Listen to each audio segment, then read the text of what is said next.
In April, after the Israelis destroyed an Israeli consulate in Damascus, something that every country, sovereign country, would view as an act of war, the Iranians responded in a way that was designed to look impressive, to look spectacular, but that was really designed to really not impose any real damage on Israel by using a bunch of older drones and slower cruise missiles that they anticipated would be intercepted, if not all of them, in large part. They gave advance notice to the United States and therefore to the U.S. allies in the region, like Jordan and others, that allowed all those those missiles to be intercepted.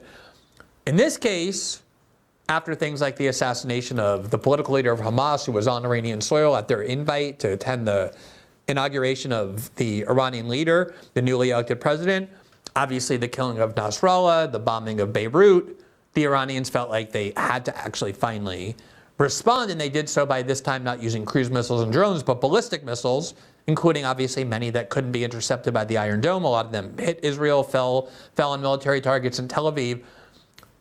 But it didn't destroy any civilian infrastructure. It didn't injure, let alone kill, even a single Israeli. Do you think that, although a bit more serious, this act was also an act of deliberate restraint on the part of Tehran to do something, but nowhere near what they're capable of actually doing? Yeah, I think the evidence is that there was a significant amount of restraint here. I mean, they signaled clearly to us, the United States, and they knew we'd tell the Israelis that they were coming. And they, as you pointed out, did not go after civilian areas, did not kill a single Israeli citizen. They did kill one person, unfortunately. It was a Palestinian in the West Bank who was killed by falling debris. But it was a somewhat restrained attack. But nevertheless, we're talking about 180 ballistic missiles. And a good number of those ballistic missiles got through and did, some damage. We're not sure how much. And the key point here, Glenn, in my mind, is that what the Iranians have done is put us on the escalation ladder for sure, because the Israelis are going to retaliate, and the Iranians have said they will counter-retaliate. And of course, if the Iranians counter-retaliate, the Israelis will counter-retaliate. So we're going up the escalation ladder here. And then when you start talking about what the target set looks like, there's two sets of targets in Israel that make me extremely nervous. One are the nuclear sites in Iran that the Israelis are talking about going after. And then there are the oil refineries and the oil fields, because the Iranians have said very clearly that if their oil facilities are attacked, they will counter by attacking other oil facilities in the broader Middle East. And this will lead to a huge oil crisis and will have, I think, a catastrophic effect on the international economy. The last thing we want is for the Iranians to be using ballistic missiles against oil fields or oil refineries in the Persian Gulf, in other countries, the Gulf states, Saudi Arabia, you name it. And if the Iranians are desperate, they've made it clear that's what they're going to do.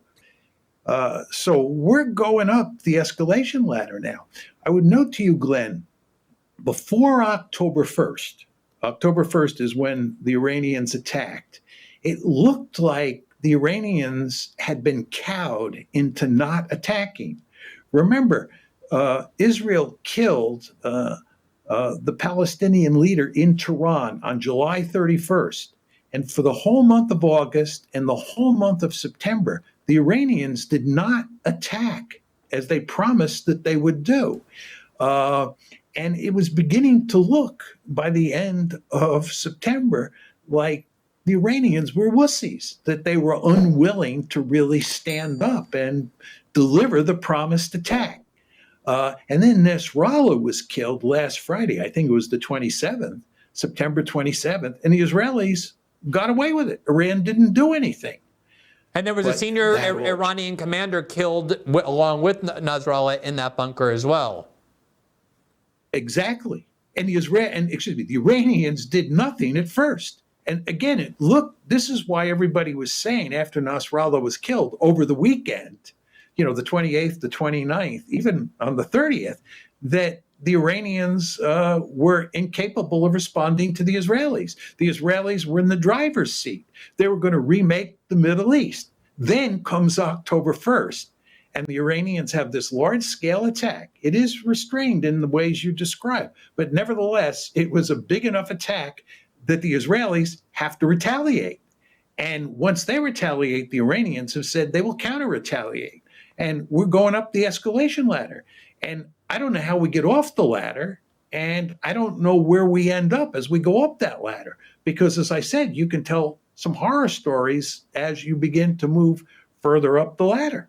So I guess that's my reaction, though, to this idea that the escalation ladder got triggered only on October 1st, because on some level, it seemed like Israel was basically forcing the Iranians to retaliate by crossing every red line that they knew the Iranians had that would basically, in order to just save face, as you said, they were looking like wussies. They were looking like a country that was too afraid to defend itself no matter what the Israelis did to it.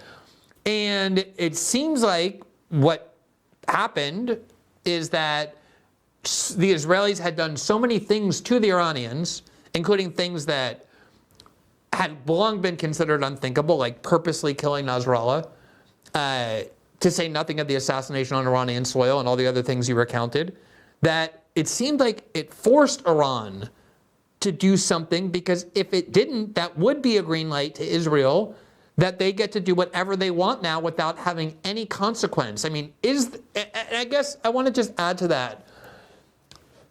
It seems like within Israeli society, there's this sort of, let's call it a social contract, an unstated social contract, that the Israeli government, the right-wing government, can, and the religious factions in it can do whatever they want in the West Bank, can menace the Palestinians, can fight with Lebanon, as long as the more urban, sophisticated, secular Israeli society in Tel Aviv stays safe.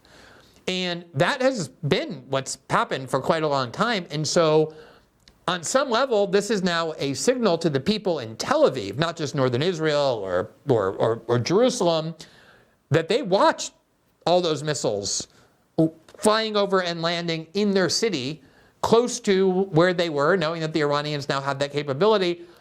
On some level, is it possible, and I guess it's the reverse question that we talked about with the Israelis trying to terrorize the Lebanese, is it possible that what the Iranians did finally now gives the Israelis something to think about, at least, before they start going wild? I think that's right. Let me just make one point of clarification. I think I did not state clearly who was responsible for taking us up the ladder, and I made it look like it was the Iranians who started all this.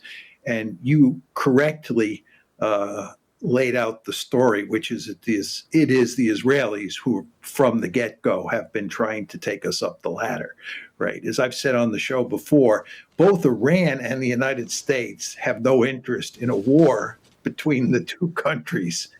And this is why they orchestrated things on April 14th to make sure that the conflict on that day didn't escalate. But it's the Israelis who have been trying to drag us into the war, us and the Iranians. And it looks like they might succeed. So I misspoke when I sort of gave the impression that it was the Iranians who started all this on October 1st.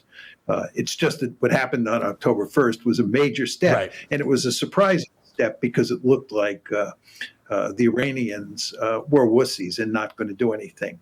With regard to your distinction of the two different camps inside of Israel, I'm not sure that holds. The more secular Israeli Jews are remarkably hardline. I mean, Benjamin Netanyahu comes from that part of the society, and you were talking about Naftali Bennett's views on how Israelis should deal, or how Israel should deal with the broader Middle East in the wake of October 7th. The more secular Jews in Israel are, for the most part, remarkably hawkish, not to be underestimated. And that's not to say that there are people further to their right who are even more hawkish, but one does not want to underestimate how hawkish those, what you described as more secular Israeli Jews are. And I think all of them believe that Israel is facing an existential threat, and it is in an absolutely horrible situation. And it has to do something to figure out how to get out of this situation. And as both you and I know, there's only one way out, and it's a political solution, and it has to be a political solution with the Palestinians, because that's the taproot of the problem here. Despite what Israel and its supporters in the United States say, Iran is not the taproot of the problem. It's the Palestinian issue that's the taproot of the problem. And the Israelis, whether you're talking about secular Israelis or you're talking about more religious or more right-wing Israelis, they are all, almost to a person, opposed to creating a Palestinian state. Let me put it differently, creating a viable Palestinian state. And as long as they don't do that, this crisis or this conflict is going to go on forever and ever. Yeah, and a lot of U.S. generals and even administrations in the past, have vehemently argued that, and you basically don't hear that anymore from the United States government. It's sort of the official position that we want a two-state solution, but we're further away than ever, and there seems to be, the Reagan and Bush administrations, Bush 41 actually used to apply real pressure, and there was a lot of pushback, as you documented in the book, among other things, and since then we haven't seen that much. Let me ask you about the options for the Israeli retaliation. I want to talk in a minute about the possibility of attacking their oil refineries and what that might do to the global market, the oil availability of oil and the like. When it comes to the question of attacking their nuclear facilities, and of course the Iranian position is we don't have nuclear weapons, we have enriched uranium, but we haven't weaponized it yet. There's still a lot of steps that we would have to take in order to do that. What is the danger to the region and for the U.S. if the Israelis were to opt for that kind of retaliation? Well, I think the thing that we fear the most is they will then develop nuclear weapons. There are a lot of people who think that given what's been happening over the past few months, the Iranians are beginning to rethink their position on acquiring nuclear weapons. And one could argue that if we attack their nuclear facilities, even if we attack their oil fields and oil refineries, the incentive for them to get nuclear weapons will jump up significantly. And there are a number of people I know don't have a lot of hard evidence, but think there's a good chance that in the near future, the Iranians are going to tell us that they're going to get nuclear weapons. I'm not saying that's true. I'm just saying that I know some people who think that. But all that just tells you that when you slam Iran, and especially when you go after its precious assets like its nuclear facilities and its oil facilities, you are giving Iran a huge incentive to get nuclear weapons. Because if Iran has nuclear weapons, we're not going to do this. Because the great danger is they'll use those nuclear weapons in retaliation. Yeah, the history of the last, say, 25 years is that you better get nuclear weapons, otherwise you might be vulnerable to attack. Unfortunately, that's the incentive scheme that has been unwittingly created. Let me ask you about this issue with the oil refineries, because one of the things the United States has had to do over the past 2.5 years is do everything possible to restrict the ability of Russian oil to come onto the market, so that as a way of punishing the Russians or starving them, to do as much as possible to sanction countries that were buying Russian oil. It hasn't really worked, but it has made the need for the West and access to oil a lot greater, so much so that we even went to Venezuela to basically beg Nicolas Maduro to release a lot more of Venezuelan oil. If the Israelis were to attack Iranian oil refineries and the like and impede their production, the production of oil, let alone if the Iranians responded by attacking oil refineries in the Persian Gulf, wouldn't that in some way almost make the United States need to turn to the Russians for more oil, or what would the solution be to that if there was really a major disruption of oil in the Middle East? I'm not sure. I mean, I don't think there's any short-term solution. I don't think the Russians can solve the problem in any meaningful way. As you pointed out, the Russians have found other countries to sell their oil to. So it's not like they're sitting on all this oil that they're just dying to get rid of. And if we cut off the flow of oil out of the Middle East, you can substitute Russian oil for that Middle East oil. I think if you cut off the flow of oil out of the Middle East, that's going to have huge consequences for the international economy.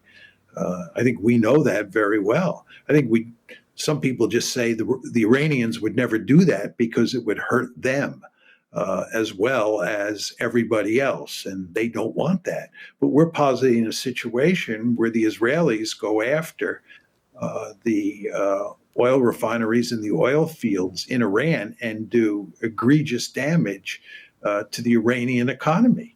If that happens and you're an Iranian policymaker, you can make a very good case that you should make others pay for allowing that to happen. I would think the Biden administration would be scared stiff about this possibility, especially with an election coming up. If you want to guarantee that Donald Trump wins and Kamala Harris loses, all you need is some sort of cutoff of Middle East oil and some sort of big impact on the international economy and ultimately the American economy. This would be disastrous for Kamala Harris. Thanks for watching this clip from System Update, our live show that airs every Monday through Friday at 7 p.m. Eastern exclusively on Rumble. You can catch the full nightly shows live or view the backlog of episodes for free on our Rumble page. You can also find full episodes the morning after they air across all major podcasting platforms, including Spotify and Apple. All the information you need is linked below. We hope to see you there.